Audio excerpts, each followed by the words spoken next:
Cinderella Story. Part 1, A Girl Named Cinderella. Once upon a time a girl named Cinderella lived with her stepmother and two stepsisters. Poor Cinderella had to work hard all day long so the others could rest. It was she who had to wake up each morning when it was still dark and cold to start the fire. It was she who cooked the meals. It was she who kept the fire going. The poor girl could not stay clean from all the ashes and cinders by the fire. What a mess, her two stepsisters laughed. And that is why they called her Cinderella. One day, big news came to town. The king and queen were going to have a ball. It was time for the prince to find a bride. All of the young ladies in the land were invited to come. They were wild with joy. They would wear their most beautiful gown and fix their hair extra nice. Maybe the prince would like them. At Cinderella's house, she now had extra work to do. She had to make two brand new gowns for her stepsisters. Faster, shouted one stepsister. You call that a dress? Screamed the other. Oh, dear, said Cinderella. When can I? The stepmother marched into the room. When can you what? Well, said the girl, when will I have time to make my own dress for the ball? You, yelled the stepmother.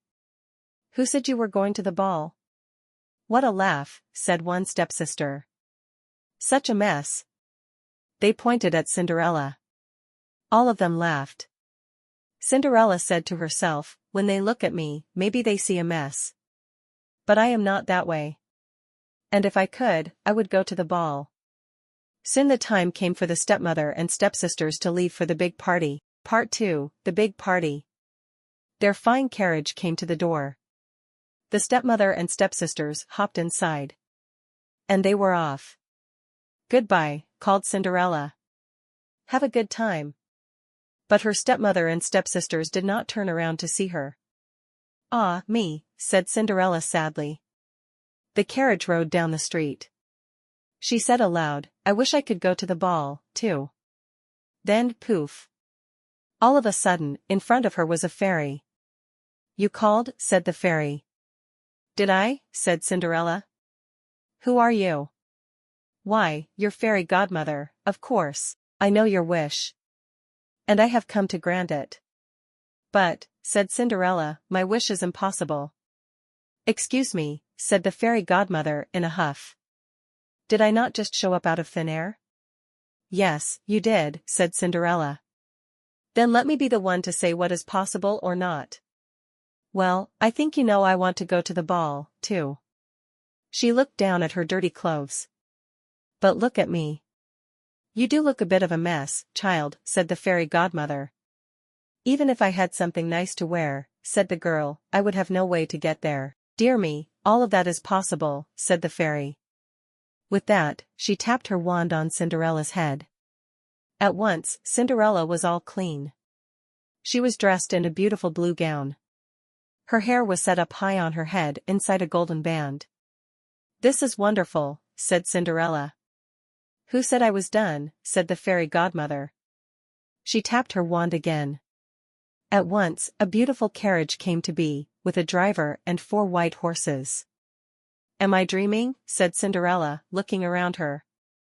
It is as real can be, said the fairy godmother, but there is one thing you must know. What is that? All of this lasts only to midnight.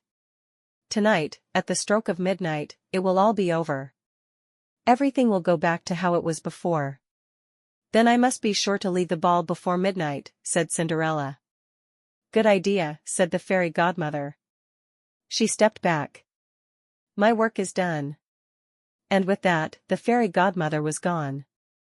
Cinderella looked around her. Did that even happen?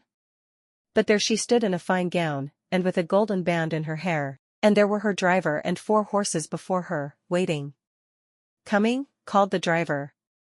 She stepped into the carriage. And they were off. Part 3, The Ball. Over at the ball, the prince did not know what to think. Why do you have that sad look on your face? The queen said to her son. Look around you. You could not ask for finer maidens than these. I know, mother, said the prince. Yet he knew something was wrong. He had met many of the young women. Yet after he said hello, one by one, he could find nothing more to say. Look! Someone pointed to the front door. Who is that? All heads turned. Who was that lovely maiden stepping down the stairs? She held her head tall and looked as if she belonged. But no one knew her. There is something about her, said the prince to himself. I will ask her to dance. And he walked over to Cinderella. Have we met? Said the prince. I am pleased to meet you now, said Cinderella with a bow. I feel as if I know you, said the prince. But of course, that is impossible. Many things are possible, said Cinderella, if you wish them to be true. The prince felt a leap in his heart. He and Cinderella danced. When the song was over, they danced again. And then they danced again, and yet again. Soon the other maidens at the ball grew jealous. Why is he dancing all the time with her? They said. How rude. But all the prince could see was Cinderella. They laughed and talked, and they danced some more. In fact, they danced for so long that Cinderella did not see the clock. Part 4, The Clock. Dong, said the clock. Cinderella looked up. Dong, went the clock again. She looked up again. Oh, my, she cried out. It is almost midnight. Dong, rung the clock. Why does that matter? Said the prince. Dong, called the clock. I must go, said Cinderella. Dong, went the clock. But we just met, said the prince. Why leave now? Dong, rung the clock. I must go, said Cinderella. She ran to the steps. Dong, said the clock. I cannot hear you, said the prince. The clock is too loud. Dong, rung the clock. Goodbye, said Cinderella. Up the stairs she ran. Dong, went the clock. Please, stop for a moment, said the prince. Oh, dear, she said as one glass slipper fell off her foot on the stair. But Cinderella kept running up. Dong, said the clock. Please wait a moment, said the prince. Dong, rung the clock. Goodbye. Cinderella turned one last time. Then she rushed out the door. Dong. The clock was quiet. It was midnight. Wait, called the prince. He picked up her glass slipper and rushed out the door. He looked around but could not see her blue dress anywhere.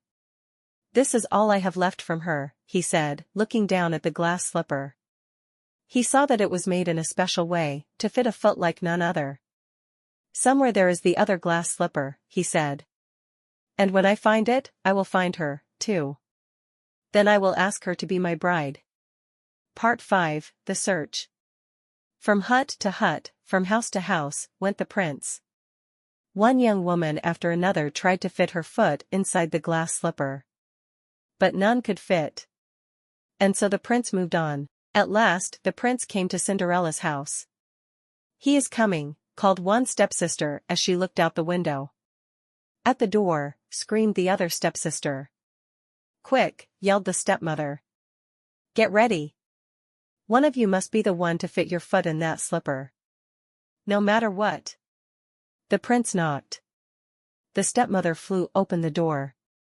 Come in, she said. I have 2 lovely daughters for you to see. The first stepsister tried to place her foot in the glass slipper. She tried hard, but it just would not fit. Then the second stepsister tried to fit her foot inside. She tried and tried with all her might, too. But no dice. Are there no other young women in the house? Said the prince. None, said the stepmother. Then I must go, said the prince. Maybe there is one more, said Cinderella, stepping into the room. I thought you said there were no other young women here, said the prince. None who matter, said the stepmother in a hiss. Come here, said the prince. Cinderella stepped up to him. The prince got down on one knee and tried the glass slipper on her foot. It fit perfectly. Then, from her pocket, Cinderella took out something. It was the other glass slipper. I knew it, he cried. You are the one. What? Shouted a stepsister. Not her, screamed the other stepsister.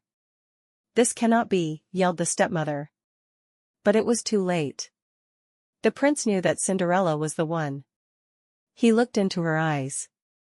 He did not see the cinders in her hair or the ashes on her face. I have found you, he said. And I have found you, said Cinderella.